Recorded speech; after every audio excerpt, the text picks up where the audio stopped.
Hello everyone. Today I am starting my first lecture on Indian polity NCERT class 6. I have summarized all the books for you, so please do not refer any other book. You can cover almost all the topics from my lectures. So let's start our first lecture.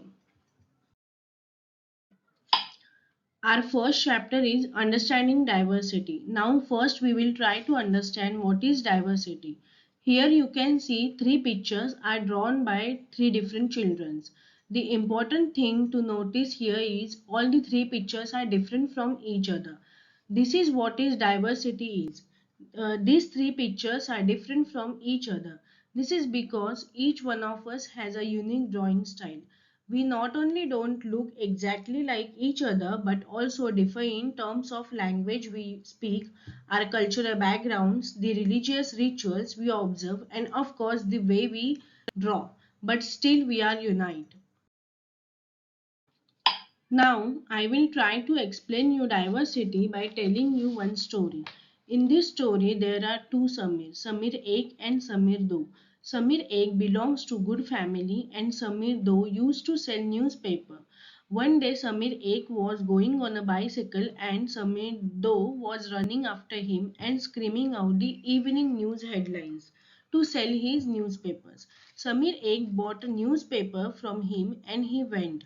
For the next 2 to 3 days, same thing happened, and one day Samir Ek found Samir Do sad. Then he asked Samir Do the reason.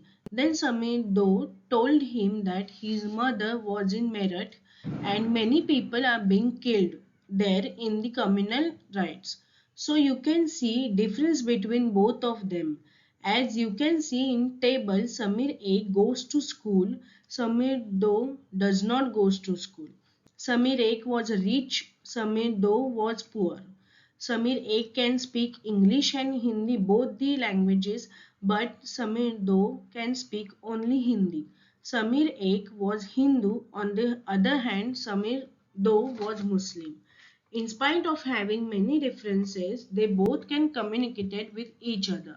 But both also came from different religious and cultural backgrounds. This is one of the aspect of diversity. You can refer this slide to understand diversity in detail. These are the different ways in which people pray differently, people get dressed up differently, they greet each other differently, etc.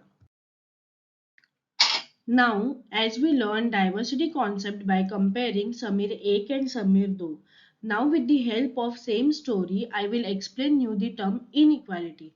Now in that same story, we have seen Samir Ek goes to school, Samir Do sells newspaper. Samir Do did not have the opportunity to attend the school. Here we are talking not of difference but of inequality. Now what does inequality means? Inequality comes about when a person does not have the resources and opportunity that are available to other person. The caste system is another example of inequality. According to this, society was divided into different groups depending upon the work that people did and were supposed to remain in those groups. So, if your parents were potters, you could only become a potter, nothing else. This system was considered irreversible, and because you were not supposed to change your profession, it was not considered necessary for you to know anything more than what you needed in your profession. This created a situation of inequality. Now, I hope you understand inequality. Now we move further to what does diversity adds to your lives. Now, just like Samir A and Do became friends, you might have friends who are very different from you. You have probably eaten different kinds of food in their home, celebrate different festivals with them, tried out the clothes they wear, and learned some of their languages. India is a country of many diversities. We speak different languages, have various types of food, celebrate different festivals, practice different religions, but actually, if we think about it, we do many things that are similar except that we do them in different ways. Now let's define diversity. A little more than 200 years ago or long before the train, aeroplane, bus or car became a part of our lives, people traveled from one part of the world to another in ships or horses, right? Often they went in search of new lands or new places to settle in or for people to trade with, and because it took so long to travel, once they go to a place, people stay there often for a long time. Sometimes, as they began to make their homes in new places, people began to change a little, and at other times, they managed to do things in the old ways, right? So, their language, food, music, religion became a mix of the old and the new. And out of this intermixing of cultures came something new and different. The history of many places shows us how many different cultural influences have helped to shape life and culture there. Thus, regions become very diverse because of their unique histories. Thus, we explained our first point, that is, diversity comes about when people adapt their lives to the geographical area in which they live. Not only do people have different clothing and eating habits, but even the kinds of work they do are different. So we can say that our second point is historical and geographical factors influence the diversity of a region. Then, now our last point is India's diversity has always been recognized as a source of its strength. We can take example of our freedom struggle. When the British ruled India, women and men from different culture, religious and regional background came together to oppose them. India's freedom movement had thousands of people of different background in it. They worked together to decide joint actions. They went to jail together and they found different ways to oppose the British. British thought they could divide Indians because they were so different and then continue to rule them. But the people showed British that how they could be different and yet be united in their battle against the British. Now, Pandit Jawaharlal Nehru, in his book The Discovery of India, says that Indian unity is not something imposed from the outside, but rather it was something deeper and within its fold. The widest tolerance of belief and custom was practiced, and every variety acknowledged and even encouraged.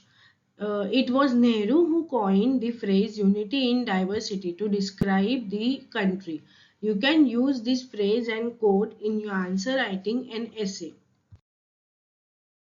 So now let's move to our second chapter, diversity and discrimination. What do you understand by looking at this picture? Have you ever experienced people who are different from others are teased, laughed at, or not included in a certain activity or group? We feel hurt, angry, helpless, or sad when friends or others treat us in such a way. In this chapter, we will try and explore how such experiences are related to the society we live in. We will look at how they are connected to the inequality that exists around us. Now, let's move to some terms to understand how diversity and discrimination is related to each other. Next is difference and prejudice.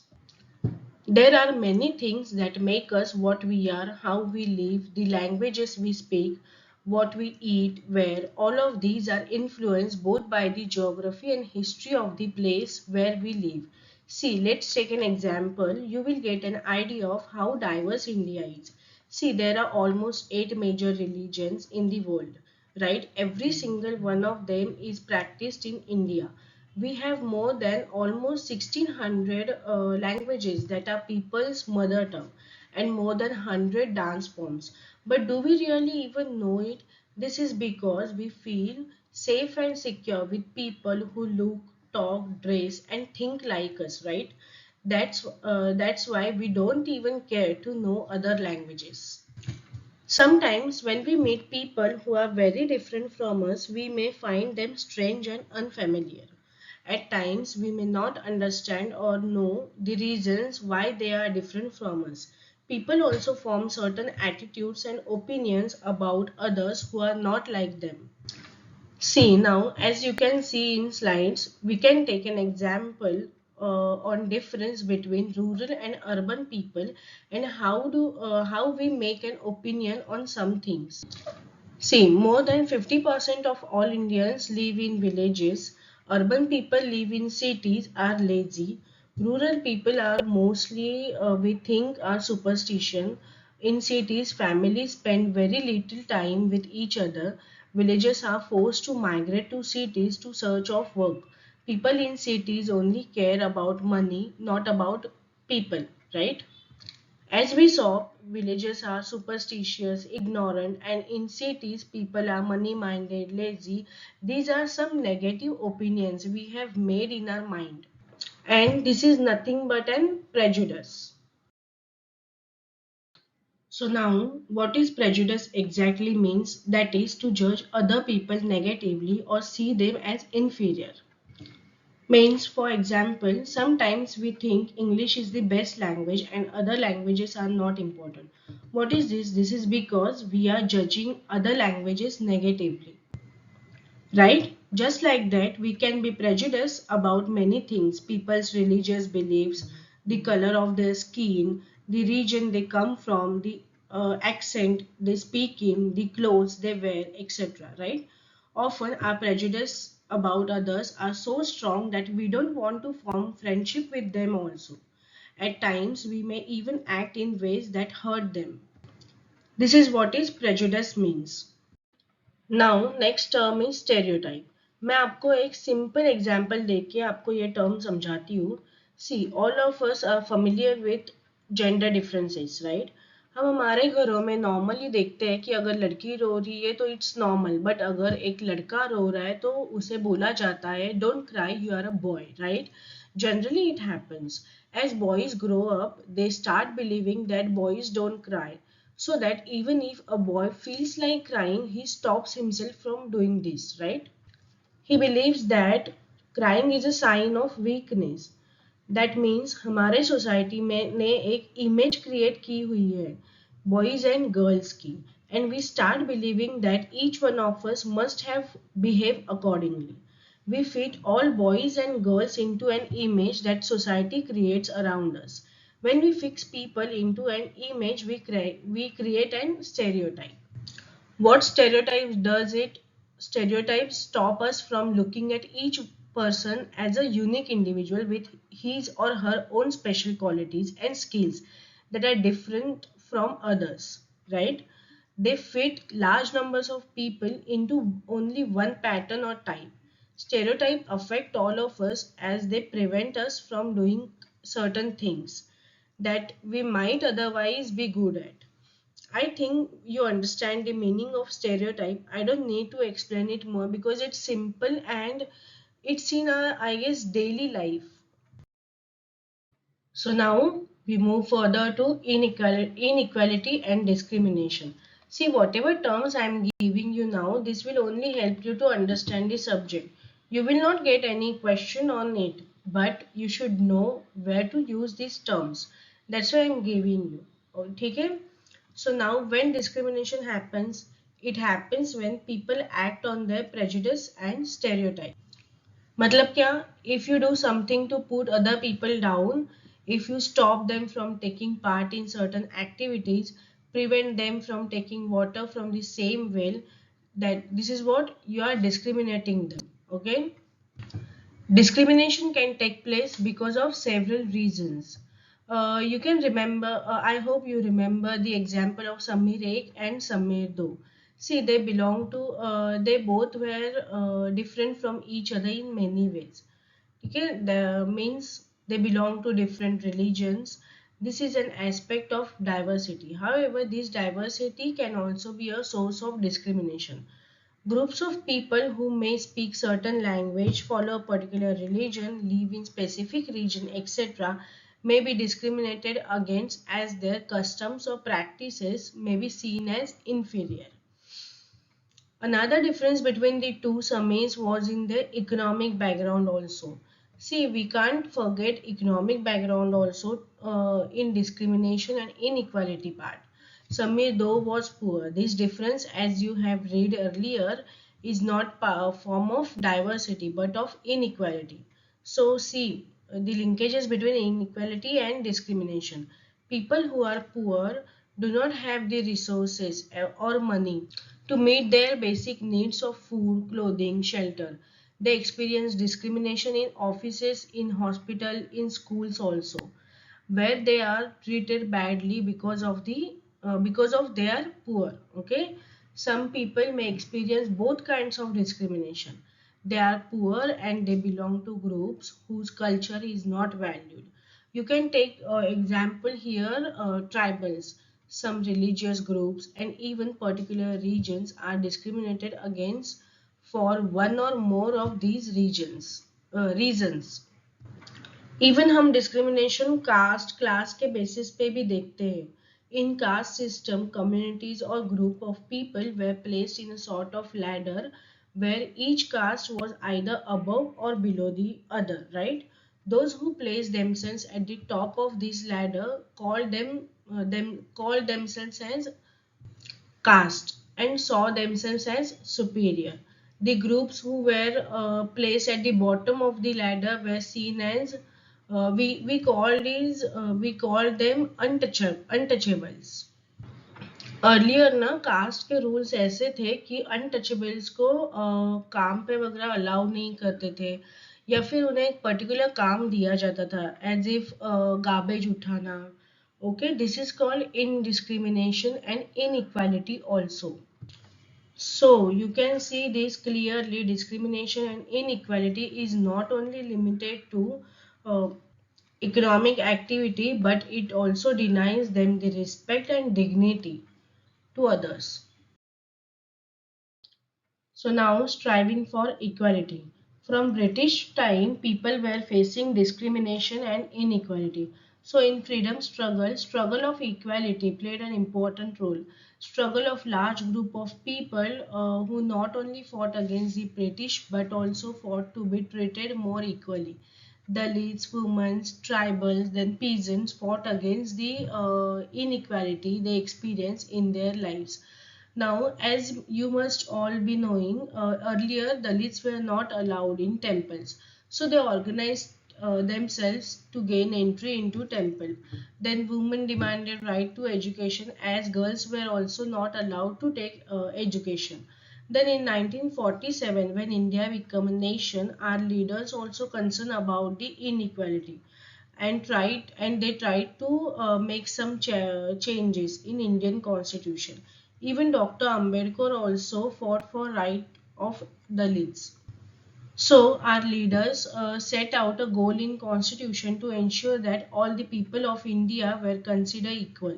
This equality is seen as a key value that unites us all as Indians. Everyone has equal rights and opportunities. Untouchability is seen as a crime and it also legally abolished by law.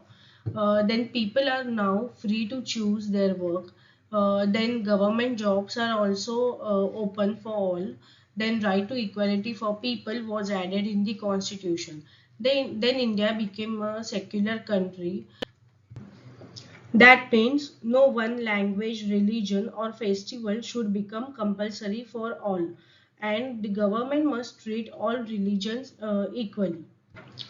So, where people of different religion and faiths have the freedom to practice and follow their religion without any freedom of discrimination.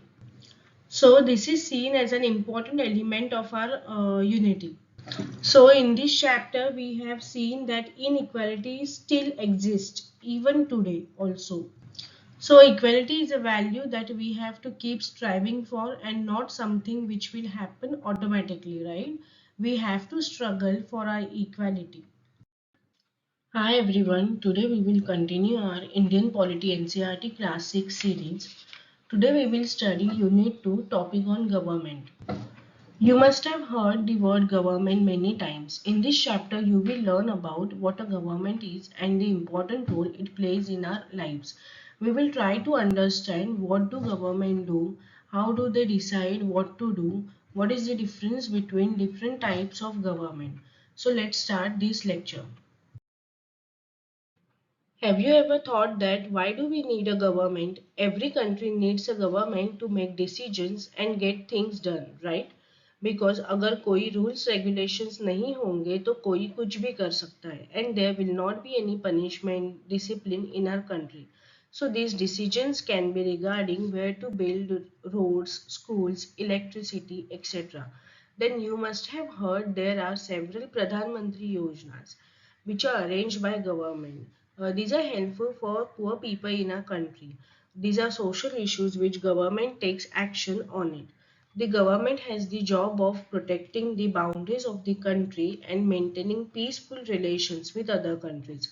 It is responsible for ensuring that all its citizens have enough to eat and have good health facilities. For example, when there are natural disasters like tsunami or earthquake, it is the government that mainly organizes aid and assistance for the affected people. You must have heard in news the Uttarakhand disaster, right? Uh, there was an official government authority to help the people. Just like that, court is also a part of government. Whenever there is a dispute or if someone has committed a crime, we goes to court for justice.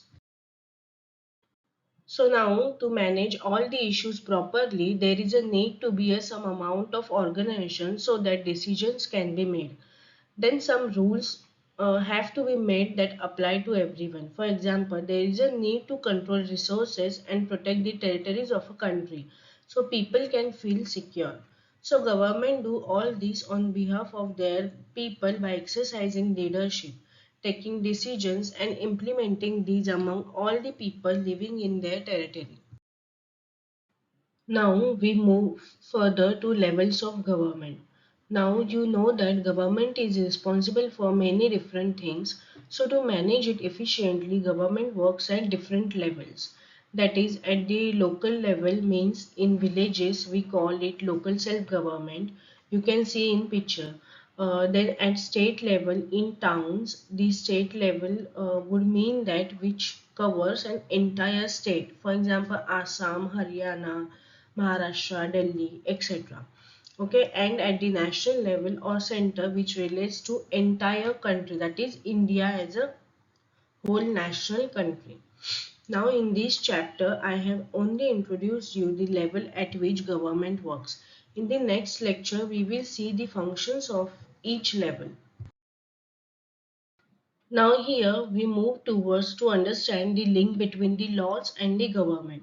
The government makes laws and everyone who lives in the country has to follow these laws, right? This is the only way government can function. Just like the government has the power to make decisions, similarly it has the powers to enforce also its decisions. See, I give an example. See, if there is a law that says that all persons driving a motor vehicle must have a license, right? Any person caught driving a vehicle without a license can either be jailed or fined. Without these laws, the government's power to make decisions is not of much use, right? This is a law made by government and we have to follow it because we live in a country. Now next is अब जैसे government को power है to make an law and to execute it वैसे ही citizen को भी right है मतलब क्या if a person feels that a particular law is not being followed then a citizen of India can take a step in addition to action taken by government. Means we'll take an example as if a person feels that they were not hired for a job because of their religion or caste, he or she may approach the court and claim that the law is not being followed. Now the court can then give an order about what should be done. This is what we have already learned in last slide, that court is also a part of government. Now, our next topic is types of government. Do you know who gives the government this power to make decisions or enforce laws? The answer of this question depends on what type of government the country follows. that is monarchy or democracy. Now, what is democracy or monarchy? Now, in a democracy, it is the people who give the government the power. They do this through elections in which they vote for particular persons and elect them. Once elected, these persons form the government. In a democracy, the government has to explain its actions and defend its decisions to the people. Now, another form of government is monarchy. That is monarch. The monarch is king or a queen. They have the power to make the decision and run the government. The monarch may have a small group of people to discuss matters with, but the final decision making power remains with the monarch only.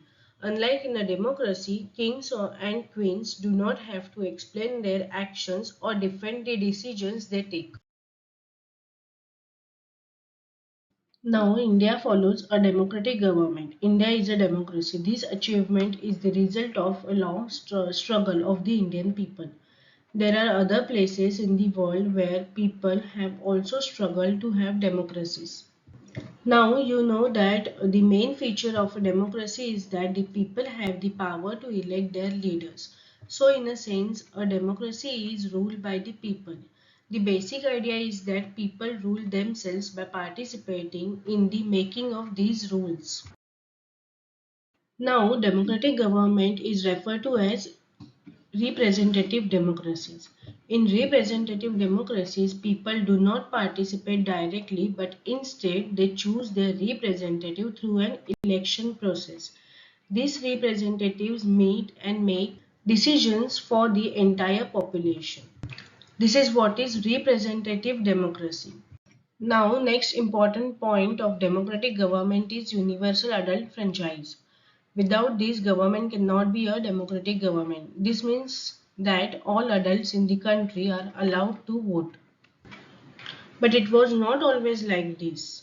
Can you believe that there was a time when governments did not allow women and the poor to participate in elections? In the earliest forms, government allowed only men who owned property and were educated to vote. This means that women, poor and propertyless and the uneducated were not allowed to vote. The country was governed by the rules and regulations that these few men made. In India, before independence, only a small minority was allowed to vote, and they therefore came together to determine the fate of the majority. Several people, including Gandhiji, demanded that all adults have the right to vote. This is what is universal adult franchise. These are the two important points of democratic government. Now we are going to start our next chapter on key elements on democratic government. In this chapter, you will read about some of the key elements that influence the working of a democratic government. These includes people participation, the resolution of conflict and equality and justice. Okay. Now we will try to understand this chapter by an example. See, South Africa is a country that has people of several races, right? There are black people who belong to South Africa, whites who came there to settle, and Indians who came as laborers and traders. Okay, now Maya Naidu, an 11-year-old girl, lives in South Africa. She found a newspaper article of a young schoolboy and asked her mother who this boy was. She was told that he was called Hector Peterson. He had been shot by the police. Maya was shocked and asked the reason behind this. Her mother told that there was a town in South Africa of blacks. Hector lived there and he and his classmates joined the protest against learning the African language in school. This was the language that the whites spoke. Hector and other school students were being forced to learn this language, but they wanted to learn their own language. The South African police beat up the protesters and shot at the crowd.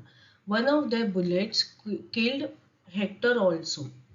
Her mother explained that South Africa was earlier governed by apartheid laws. Now, apartheid means what? It means separation on the basis of race.